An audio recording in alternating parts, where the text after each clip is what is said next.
ঋতু, এই ঋতু, ১ মিনিট দাঁড়া। তোর হাতে এসব লাল, লাল কিসের দাগ? হায় আল্লাহ! তোর ঘাড়েও তো দাগ। দেখি, দেখি তোর ঘাড়টা। হ্যালো, আসসালামু আলাইকুম। সুপ্রিয় দর্শক বন্ধু, কেমন আছেন আপনারা সবাই? ভালো আছেন আশা করছি। আপনারা সবাই আমাদেরকে অনেক বেশি ভালোবাসা দিচ্ছেন। আপনাদের মতামত জানাচ্ছেন। তো সেই আলোকে আমরা নতুন একটা গল্প নিয়ে হাজির হলাম। আজকের গল্পের নাম জিনের আছর। গল্পটি লিখেছেন রাকিব গাজী। আমরা আশা করছি আপনাদেরকে এই গল্পের মাধ্যমে মনোরঞ্জন করতে পারবো, আপনাদের মনের খোরাক মেটাতে পারবো। তো চলে যাই গল্পে। জানাবেন আপনাদের মতামত গল্প শেষে। ঋতু, এই ঋতু, ১ মিনিট দাঁড়া। তোর হাতে এসব লাল, লাল কিসের দাগ? হায় আল্লাহ! তোর ঘাড়েও তো দাগ। দেখি, দেখি তোর ঘাড়টা। মা, এসব কিসের দাগ আমি জানি না। তুই জানিস না মানে? তোর শরীরে দাগ আর তুই জানিস না? এগুলো তো দেখে মনে হচ্ছে কোনো মানুষের নখের আঁচড়ের দাগ। এই দাগ তো তখনই হয় যখন কেউ আদর করে। সত্যি করে বল তো, কার সাথে অবৈধ শারীরিক সম্পর্ক করছিস?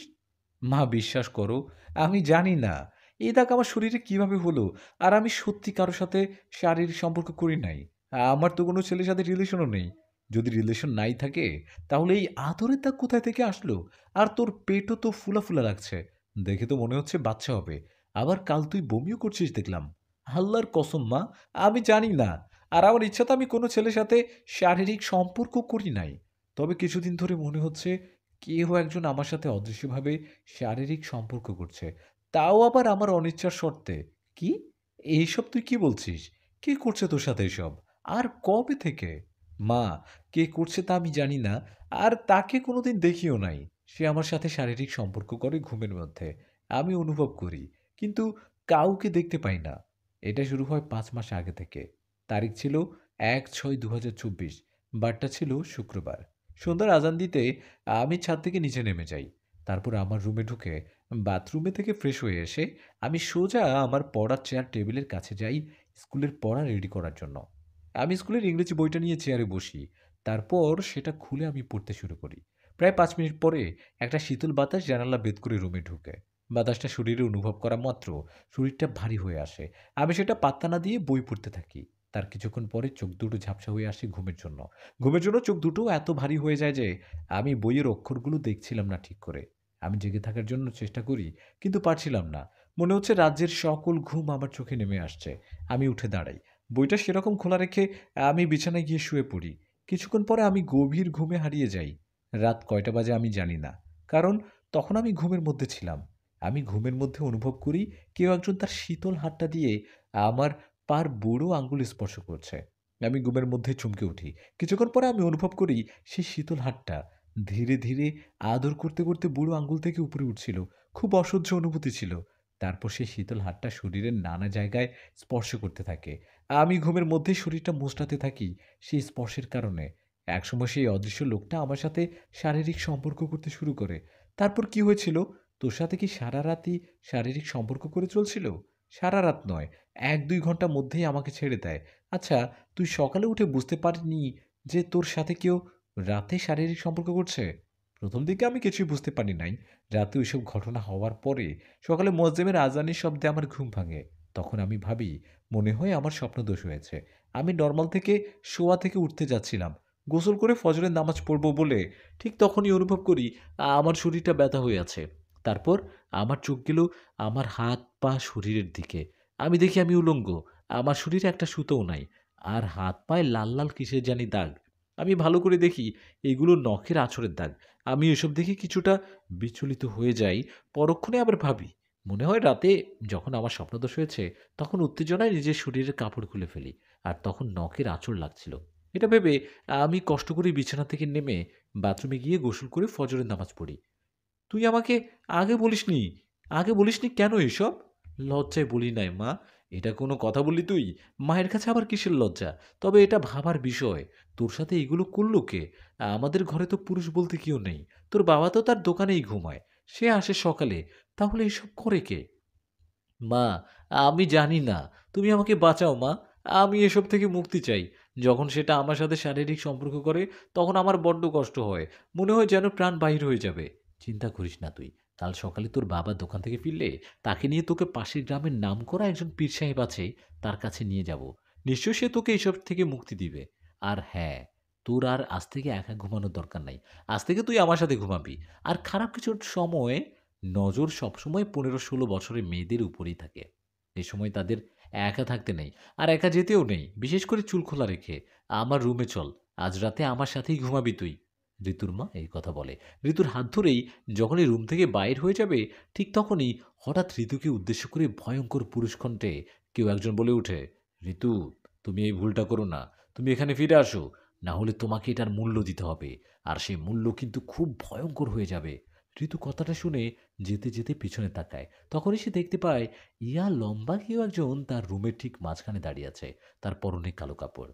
হাতে বাঁকা একটা লম্বা কাঠি। কালো কাপড়টা দিয়ে মাথা থেকে পার টাকনু পর্যন্ত ঢাকা।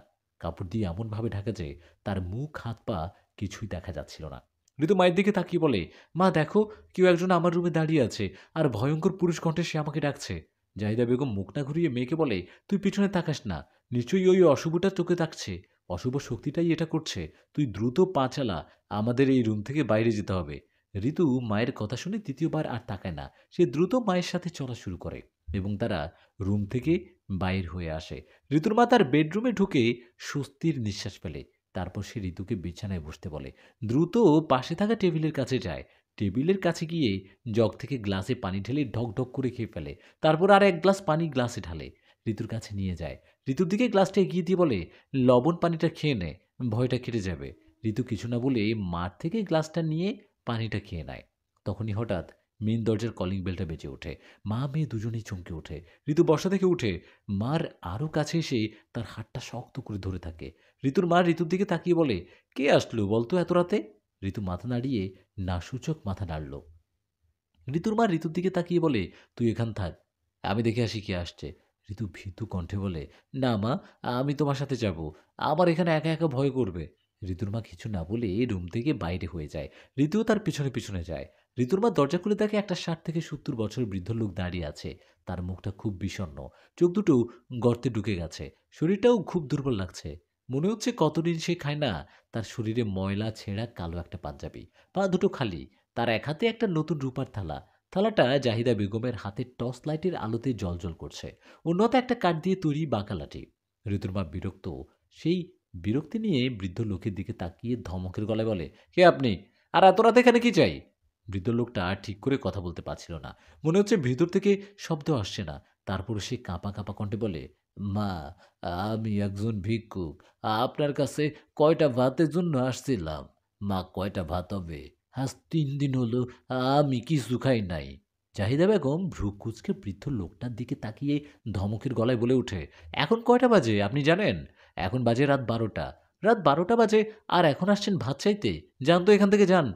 আমার ঘরে কোনো ভাত নেই। আসছে এত রাতে ভাত খেতে, যত্ত সব।" এই বলে জাহিদা বেগম দরজা লাগাতে যাবে। তখন বৃদ্ধ লোক আগের থেকে আরো করুণ কণ্ঠে বলে, "দেন না মা, আমার পেটে খুব খিদা। আমি ভাত নিয়ে চলে যাব। আমাকে শুধু ১ প্লেট ভাত দিলেই হবে। তরকারি দেওয়ার দরকার নাই। ২ টো পোড়া মরিচ দিলেই হবে।" জাহিদা বেগম কিছু বলতে যাবে, তার আগেই ঋতু মাকে উদ্দেশ্য করে বলে, "মা, ঘরে তো ভাত আছে। দিয়ে দাও না ১ প্লেট ভাত। লোকটা ৩ দিন নাকি কিছু খায় না। খিদের জ্বালায় কত কষ্ট পাচ্ছে দেখো।" জাহিদা বেগম মেয়েকে কিছু কঠিন কথা বলতে গিয়েও বলল না। পরক্ষণে নিজেকে সামলে নিল। শুধু মেয়ের দিকে একবার তীক্ষ্ণ চোখে তাকিয়ে কিছু না বলে ঘরের ভিতরে চলে যায়। আর ঋতু দরজায় ভিক্ষুকের সাথে দাঁড়িয়ে থাকে। জাহিদা বেগম রান্নার ঘরে গিয়েছিল পাতিল থেকে ভাত নিয়ে এসে ভিক্ষুককে দিতে। জাহিদা বেগম যখন রান্নাঘরের ভেতরে গিয়ে পাতিলের কাছে দাঁড়ায়, ঠিক তখনই সে ঋতুর চিৎকার শুনতে পায়। জাহিদা বেগম রান্নাঘর থেকে দ্রুত বাহির হয়ে দৌড়ে দরজার কাছে যায়। জাহিদা বেগম দরজার কাছে গিয়ে দেখে ঋতু অচেতন হয়ে মাটিতে পড়ে রয়েছে। জাহিদা বেগম দাঁড়ানো থেকে বসে মেয়ের গালে হাত দিয়ে বলে, "ঋতু, এই ঋতু, কি হয়েছে তোর? উঠ! এমন করে পড়ে আছিস কেন মা?" জাহিদা বেগম অনেক ডাকার পরেও যখন ঋতু উঠল না, সে দৌড়ে রান্নাঘরে গিয়ে গ্লাসে করে পানি নিয়ে আসে। তারপর মেয়ের পাশে বসে গ্লাস থেকে কিছু পানি হাতে নিয়ে মুখে ছিটে দেয়। এমন অনেকক্ষণ করল, কিন্তু ঋতুর জ্ঞান ফিরল না। মেয়েকে তো এখানে রাখা যাবে না, তাকে তো রুমে নিতে হবে। কিভাবে সে নিবে? চিন্তায় পড়ল। তখনই তার মনে পড়ে ভিক্ষুকের কথা। এতক্ষণ তার মনে ছিল না। জাহিদা বেগমের মনে পড়া মাত্র দরজার বাইরের দিকে তাকায়। জাহিদা বেগম বাইরে তাকিয়ে দেখে সেই ভিক্ষুক লোকটা এখন আর নেই। জাহিদা বেগম আশেপাশে ভালো করে দেখে, কিন্তু কোথাও লোকটা নেই। জাহিদা বেগম কোনো উপায় না পেয়ে পাটি নিয়ে এসে মাটিতে বিছিয়ে ঋতুকে সে পাটিতে কোনো রকমে উঠিয়ে পাশে বসেই থাকে। যতক্ষণ না মেয়ের জ্ঞান ফিরছে ততক্ষণ কিছু করার নেই, তাকে এভাবে বসে থাকতে হবে। অন্ধকার কেটে সূর্যের আলো ফোটে। চারপাশে সূর্যের কিরণ ছড়িয়ে ছিটিয়ে যায়। সূর্যের কিরণ জানালা ভেদ করে ঘরে ঢুকে জাহিদার মুখের উপর পড়ে। জাহিদা বেগমের ঘুম ভেঙে যায়। সে তড়মড় করে শোয়া থেকে জেগে ওঠে। তারপর পাশে তাকিয়ে দেখে ঋতু এখনো ঘুমিয়ে আছে। ঋতু মেয়ের হাতের উপর তার হাত রেখে মৃদু স্বরে ডাকে, ঋতু, এ ঋতু, ঋতু। মার ডাকে হালকা চোখ খুলে পিট করে মায়ের দিকে তাকায়। তখন জাহিদা বেগম কোমল কণ্ঠে বলে উঠে, মা, সকাল হয়েছে, উঠে ফ্রেশ হয়ে নে, আমি তোর জন্য নাস্তা তৈরি করছি। ঋতু কিছু না বলে মাথা কাত করে সম্মতি দেয়। জায়দা বেগম উঠে রান্নাঘরে চলে যায়। আর ঋতু উঠে ফ্রেশ হওয়ার জন্য বাথরুমে যায়। দুই মা মেয়ে সকালের নাস্তা নিয়ে টেবিলে বসে। দুজনে চুপচাপ নাস্তা করছিল। একসময় জাহিদা বেগম নীরবতা ভেঙে ঋতুর দিকে তাকিয়ে শান্ত স্বরে জিজ্ঞেস করে, ঋতু, আমি যখন ভাত নিয়ে আসার জন্য রান্নাঘরে গিয়েছিলাম তখন তোর সাথে কি হয়েছিল এমন যে তুই চিৎকার করে উঠলি? তারপরে আমি তোর চিৎকার শুনে যখন দরজার কাছে যাই তখন দেখি তুই অজ্ঞান হয়ে পড়ে আছিস। কি হয়েছিল বলতো মা? ঋতু কিছুক্ষণ চুপচাপ থেকে একসময় মায়ের দিকে তাকিয়ে বলে, মা, তুমি যখন রান্নাঘরে গিয়েছিলে তখন হঠাৎ সেই ভিক্ষুক লোকটা আমার হাত ধরে। আমি চমকে উঠি, ভিক্ষুকের দিকে তাকালাম, দেখি সে ভিক্ষুক না। আমি কালকে যাকে আমার রুমে ডাকিয়ে দাঁড়িয়ে থেকেছিলাম, আমি আমি দেখি যে সেই ভয়ঙ্কর লোকটা। সে আমার হাত ধরে কর্কশ কণ্ঠে বলে উঠেই, তুই আমাকে ছেড়ে চলে এসে কাজটা ঠিক করিস নাই। তুই এখন চল আমার সাথে, আমি তোকে নিতে আসছি। আমি তোকে আবার দেশে নিয়ে যাব। এই এই বলে সে ভয়ঙ্কর মানুষটা আমার হাত ধরে হ্যাঁচকা টান দেয়। আমি গিয়ে দরজার সাথে মাথায় ধাক্কা খাই। ধাক্কা খেয়েই সাথে নিচে পড়ে যাই। তারপর আর আমার কিছু মনে নেই মা। জাহিদা বেগম মেয়ের কথা শুনে কিছু বলতে যাবে তখনই ঋতুর বাবা জসিমউদ্দিন মিয়া ঘরে ঢুকতে বলে, কি কথা হচ্ছে মামের? এই বলে সে এসে জাহিদা বেগমের খালি চেয়ারটায় বসে। জাহিদা বেগম উঠে জসিমউদ্দিনকে প্লেটে করে নাস্তা দিতে বলে, তুমি আসছো ভালোই হয়েছে। তোমাকে নিয়ে পাশের গ্রামের ওই বড় পীরের কাছে যাব। জসিমউদ্দিন স্ত্রীর হাত থেকে নাস্তার প্লেট নিতে বলে, হঠাৎ পীরের কাছে? ব্যাপার কি বলো তো? তখন ঋতু মাকে উদ্দেশ্য করে বলে, মা, আমার খাওয়া শেষ, আমি রুমে যাচ্ছি। তখন জাহিদা বেগম বলে, রুমে গিয়ে রেডি হয়ে নাও, আমরা এখনই নাস্তা শেষ করে পীরের বাড়ি যাব। ঋতু আচ্ছা বলে চলে যায়। তখন জসীমউদ্দিন স্ত্রীর দিকে বিস্মিত হয়ে জিজ্ঞেস করে, কি হয়েছে বলো তো? হঠাৎ ঋতুকে নিয়ে পীরের উদ্দেশ্যে যেতে চাচ্ছ কেন? কোনো সমস্যা হয়েছে নাকি? হ্যাঁ, সমস্যা হয়েছে, অনেক বড় সমস্যা। কি সমস্যা বলো তো আমাকে? তখন জাহিদা বেগম জসীমউদ্দিনকে 3 দিন আগে ঘটে যাওয়া সব ঘটনা খুলে বলে। জসীমউদ্দিন সব কথা শুনে কর্কশ কণ্ঠে বলে, তুমি আমাকে ফোন করে বলো নাই কেন? জাহিদা বেগম শান্ত কণ্ঠে বলে, ঘটনাগুলো এমন আচমকা ঘটেছে যে কি করব বুঝতে পারছিলাম না। জসীমউদ্দিন উঠে দাঁড়াতে বলে, ঋতুকে ডাকো, এখনই পীরের কাছে যাব। জাহিদা বেগম বলে, তুমি 2 মিনিট দাঁড়াও, আমি বোরকা পরে আসছি। কিছুক্ষণ পরে সবাই রেডি হয়ে আসে। তখন জসীমউদ্দিন বলে, চলো যাওয়া যাক। তারপর সবাই পীরের বাড়ির উদ্দেশ্যে রওনা দেয়। ঋতুদের বাড়ি থেকে পীর সাহেবের বাড়ি হলো 1 কিলোমিটার দূরে। যে রাস্তা দিয়ে যাওয়া যায় সেটা কাঁচা পাকা গ্রামের রাস্তা। সেই রাস্তা দিয়ে বড় গাড়ি চলে না, তবে ভ্যান চলে। ঋতুরা ভ্যানে না চড়ে হেঁটে যাচ্ছে। সকালে শীতল বাতাসে হাঁটতে ভালো লাগছে সবার। প্রায় 10 থেকে 15 মিনিট পরে সবাই পীরের বাড়ি পৌঁছায়। জসীমউদ্দিন আগে এখানে কখনো আসে নাই, তাই সে খুঁটিয়ে বাড়িটা দেখছিল। পীরের ঘরটা টিনের চালার এক কামরার ঘর। উঠানটা প্রস্তুত। উঠানের এক পাশে তুলসী গাছ, অন্য পাশে একটা ছোট ডোবা। জসীমউদ্দিন ঘরটার দিকে তাকিয়ে ডেকে উঠে, পীর সাহেব কি ঘরে আছেন? পীর মুড়ি দিয়ে সকালের নাস্তা করছিল। সে মুড়িগুলো মুখে দিতে ঘরের বারান্দায় এসে দাঁড়ায়। তখন জসীমউদ্দিন সালাম দিলেন, আসসালামু আলাইকুম পীর সাহেব। পীর সাহেব সালামের উত্তর দিলেন। সে আবার ঘরে ঢুকে কিছুক্ষণ পরে 4টি চৌকি নিয়ে এসে বারান্দায় রাখে। তারপর জসীমউদ্দিনের উদ্দেশ্যে বলে, বসুন আপনারা। জসীমউদ্দিন, জাহিদা, ঋতু এসে চৌকিতে বসে। পীর সাহেব বসতে বলে, মুখে মুড়ি ছিল তাই সালামের উত্তর দিতে পারছিলাম না। উপরওয়ালা বলেছেন খাওয়ার সময় সালামের উত্তর না দিতে। যাই হোক, আপনারা কেন আসছেন আমার কাছে বলুন? জাহিদা বেগম পীরের দিকে তাকিয়ে বলে, কিছু মনে না করলে ভাবিকে একটু বলবেন আমাদের পানি দিতে? পীর সাহেব মৃদু হেসে বলে, আসলে আমি বিয়ে করি নাই। মানুষের উপকার করতে কবে যে বয়স বেড়ে গেছে লক্ষ্য করি নাই। আপনারা বসেন, আমি পানির জগ আর গ্লাস নিয়ে আসছি। পীর সাহেব উঠে ঘরে চলে গেলেন। এতক্ষণ জাহিদা বেগম লক্ষ্য করেনি। পীর সাহেব ছোটখাটো একজন মানুষ। তার মাথা ভর্তি চুল, চেহারাটা লম্বাটে, দাড়িতে একটা দুটো পাক ধরেছে। চেহারাটায় কেমন জানি বিষণ্ণ একটা ভাব। পীর সাহেব জগ আর গ্লাস নিয়ে বারান্দায় আসে, তারপর সেগুলো পাশে রেখে ঋতুদের উদ্দেশ্যে বলে, এখন বলুন কেন আসছেন আপনারা আমার কাছে? তখন জাহিদা বেগম বলে, হুজুর, কিছু একটা অশুভ আমার মেয়ের উপর নজর পড়েছে। সে ভীষণ জ্বালাচ্ছে আমার মেয়েকে। আপনি একটু খারাপ জিনিসের হাত থেকে আমার মেয়েকে বাঁচান হুজুর। তখন ঋতুর দিকে তাকিয়ে পীর সাহেব বলে, "কি সে আসর করেছে, জিন না ভূত?" তখন জসীমউদ্দীন স্ত্রীকে উদ্দেশ্য করে বলে, "হুজুর, কে সব বিস্তারিত বলব? তাহলে হুজুর বুঝতে পারবে।" তখন জাহিদা বেগম মাথা নেড়ে এক এক করে ঘটে যাওয়া সকল ঘটনা হুজুরকে বলে। পীর সাহেব কথাগুলো শুনে কিছুক্ষণ গম্ভীর হয়ে যায়। পীর সাহেব যখন কিছুক্ষণ জন্য গম্ভীর হয়ে পড়ে, তখন নীরবতা ভেঙে বলে কিছুক্ষণ পর, "তোমরা যেমন বর্ণনা করছো, তাতে মনে হচ্ছে তোমার মেয়েকে কোনো খারাপ জিন আসর করেছে। তোমার মেয়ে মাশাআল্লাহ খুব সুন্দরী। আর জিনরা সবসময় সুন্দরী মেয়েদের উপর আসর করে। তারা সুযোগ পেলেই তাদের দেশে নিয়ে যেতে চায়। যাই হোক, চিন্তা করো না, সব ঠিক হয়ে যাবে। আমি আছি তো, তোমরা বসো, আমি একটু ঘর থেকে আসছি।" এ বলে পীর সাহেব আবার উঠে ঘরে চলে যায়। প্রায় ১ ঘন্টা পরেই বারান্দায় আসে। তারপর চৌকিতে বসতে, বসতে বলে, "আমি দুঃখিত এত সময় বসিয়ে রাখার জন্য। আসলে একটা তাবিজ লিখছিলাম। এজন্য সময় হয়।" এই কথা শেষ করে পীর সাহেব ১ বোতল পানি আর ২ টো মাদলি জসীমউদ্দীনের দিকে এগিয়ে দেন। এই নিন মাদলি আর পানি। মাদলি দুটো একটা ডান হাতে বেঁধে দিবেন, আপনার মেয়ের আর একটা কোমরে বেঁধে দিবেন। আর হ্যাঁ, এই বোতলের পানিটা আপনার মেয়ে যেখানে ঘুমায় মানে তার রুমে ছিটিয়ে দিবেন। ইনশাআল্লাহ আর কোনো সমস্যা হবে না। জসীমউদ্দীন মাদলি আর বোতলটা জাহিদার কাছে নিয়ে পকেটে থেকে ৳৫০০ একটা নোট বাহির করে পীরের দিকে এগিয়ে দেয়। "এটা নিন হুজুর, চা খায়েন।" "ভাই টাকা লাগবে না। হ্যাঁ, আপনি নিয়ে যান।" জসীমউদ্দীন ভাবে, মনে হয় টাকা কম হয়েছে। তাই সে ৳৫০০ আরেকটা নোট বাহির করে পীরের দিকে এগিয়ে দেয়। "নেন হুজুর।" পীর মৃদু হেসে বলে, "ভাই, আপনি বোধহয় জানেন না, আমি টাকা নেই না। আমি এমনই মানুষকে সাহায্য করি, এমনিতেই। আপনি টাকাটা নিয়ে যান। আর এ টাকা দিয়ে আম্মাজানকে কিছু ভালো-মন্দ খাওয়ায়েন, তাহলেই হবে।" জসীমউদ্দীন বুঝতে পারে পীর সত্যি টাকা নেয় না। তাই সে টাকাটা পকেটে রেখে দ্বিতীয়বার সালাম দিয়ে বাড়ির উদ্দেশ্যে রওনা দেয়। আজ ৩ দিন হলো ঋতুর কোনো সমস্যা হয়নি। ঋতু এবং জাহিদা বেগম মনে, মনে খুশি হয়। যাক, এখন খারাপ জিনের হাত থেকে বাঁচা গেল। আর কোনো সমস্যা নেই। ঋতু উঠানে বসে তরকারি কাটছিল। তখনই পাশের বাসার রাজ ছেলেটা ঋতু, ঋতু বলে হাঁক পাড়ে। ঋতু উত্তর দেয়, "কে রায়? কে? কে রাজ? আয়, আমি উঠানে।" রাজ ছেলেটা খুব সুন্দর। গোলগাল চেহারা, মাথায় কোঁকড়ানো, কোঁকড়ানো চুল। লম্বা ৫ ফুট ৬ ইঞ্চি। রাজ ঋতুর সাথেই একই ক্লাসে পড়ে। তারা দুজন এবার টেনে পড়ে। রাজ এসে ঋতুর পাশে দাঁড়িয়ে বলে, "হ্যাঁ রে, তোর কি খবর বলতো?" "আমার আবার কি খবর থাকবে? আজ ৩-৪ দিন ধরে স্কুলে যাচ্ছিস না। অসুস্থ নাকি তুই?" "হ্যাঁ রে, একটু অসুস্থ ছিলাম। জ্বর হয়েছিল। এখন কি সুস্থ?"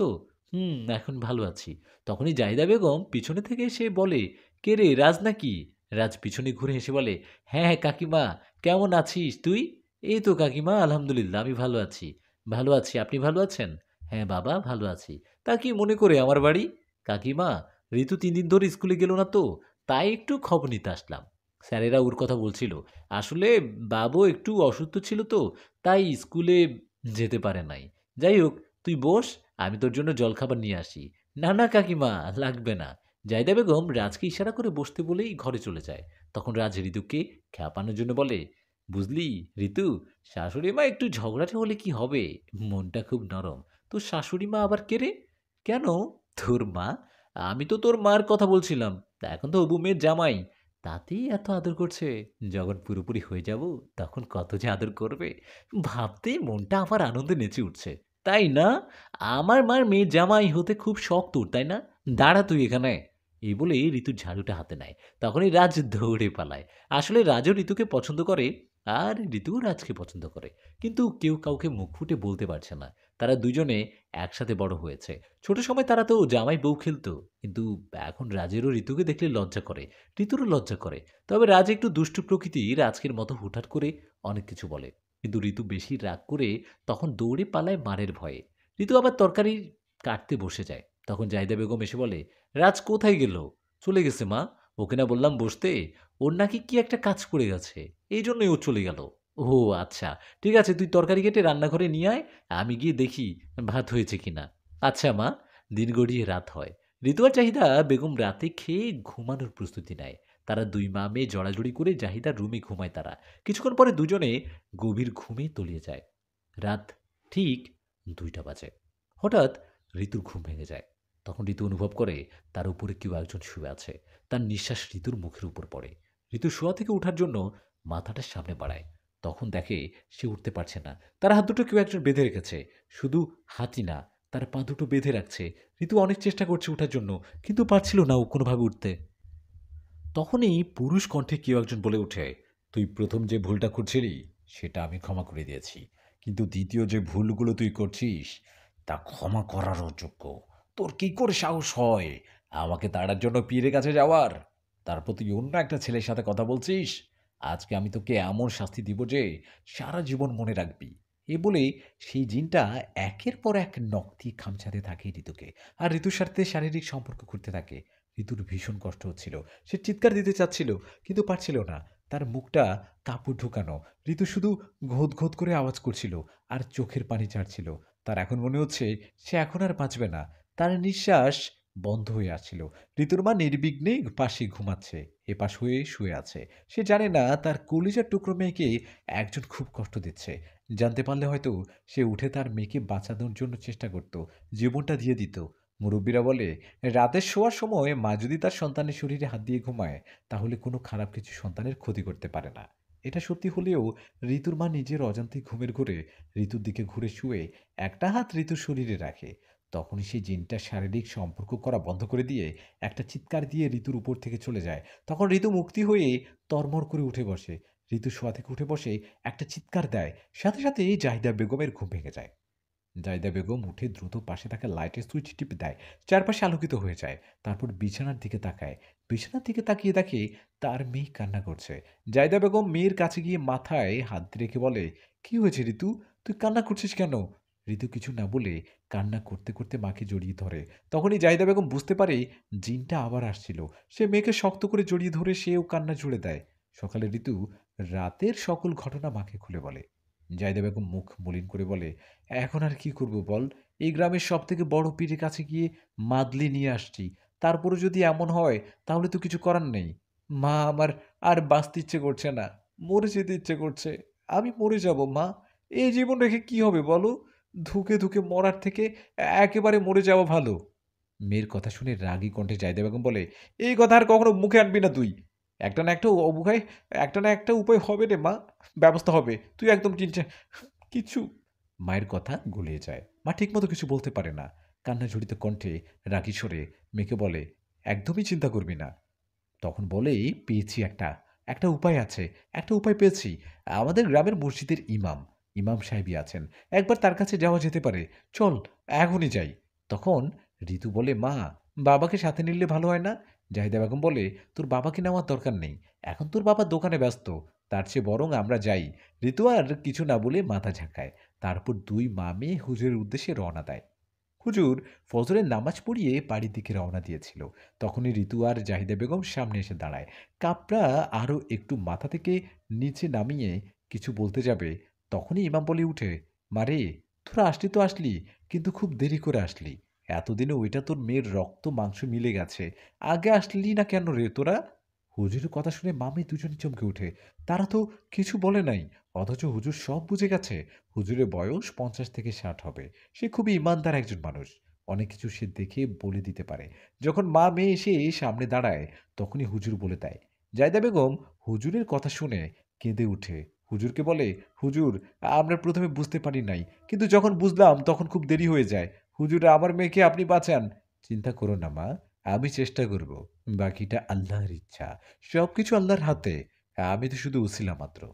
আচ্ছা, তোমরা দাঁড়াও, আমি ২ মিনিটের মধ্যে আসছি।" এ বলে হুজুর আবার মসজিদের দিকে চলে যায়। প্রায় ২ মিনিট পরে হুজুর এসে সামনে দাঁড়ায়। তখন জাহিদা বলে, "হুজুর, কোনো কি উপায় পেয়েছেন?" হুজুর একটা মাদলি এগিয়ে দিয়ে বলে, "এই মাদলিটা মানে তাবিজটা নিয়ে তোমার মেয়ের ডান হাতে বেঁধে দিবে, ইনশাল্লাহ সব ঠিক হয়ে যাবে।" তখন জাহিদা বলে, "আচ্ছা হুজুর, ঠিক আছে।" হুজুর মৃদু হেসে বলে, "এখন তাহলে যাও মা, চিন্তা করো না, সব ঠিক হয়ে যাবে।" জাহিদা হুজুরকে সালাম দিয়ে বাড়ির দিকে হাঁটা দেয়। আজ প্রায় ৫ বছর হয়ে গেছে। আর কোনো সমস্যা হয়নি। ঋতু এখন এক বাচ্চার মা। ঋতুর রাজের সাথে বিয়ে হয়নি, বিয়ে হয়েছে একজন বড় ব্যবসায়িকের সাথে। তার নাম জাকারিয়া রহমান। খুবই ভালো একজন মানুষ। ঋতুকে সে খুব ভালোবাসে। খুব ভালোবাসে সে তাকে। ঋতুর সব আবদার পূর্ণ করে। ঋতু যখন রাগ করে তখন তার রাগ ভাঙানোর জন্য গিফট নিয়ে আসে। ঋতুকে খুশি রাখার জন্য আরও অনেক কিছু করে সে। ঋতু এখন তার স্বামী জাকারিয়া রহমানকে খুব ভালোবাসে। সুখে শান্তিতে তাদের দিন কাটতে থাকে। এটা একটা সত্য ঘটনা। একটা মেয়ের সাথে এরকম ঘটনা ঘটেছে। এটা ছিল আজকের জিনের আছর গল্পের রহস্য। তো আমাদের গল্প আজকের এই আয়োজন কেমন লেগেছে জানাবেন এবং আপনাদের মতামত, নতুন কোনো গল্প ধারণা এবং আপনাদের আরো বিশদ কিছু যদি বলার থাকে, ভালো লাগা এবং আপনাদের পুরো মুহূর্তগুলো কেমন কেটেছে এই গল্প শুনতে জানাতে পারেন কমেন্ট বক্সে আপনাদের মনের কথাগুলো। পরবর্তী গল্প নিয়ে হাজির হব আবারও। ততক্ষণ পর্যন্ত ভালো থাকবেন। মাহে রমজানের শুভেচ্ছা। আল্লাহ হাফেজ। আসসালামু আলাইকুম ওয়া রাহমাতুল্লাহ।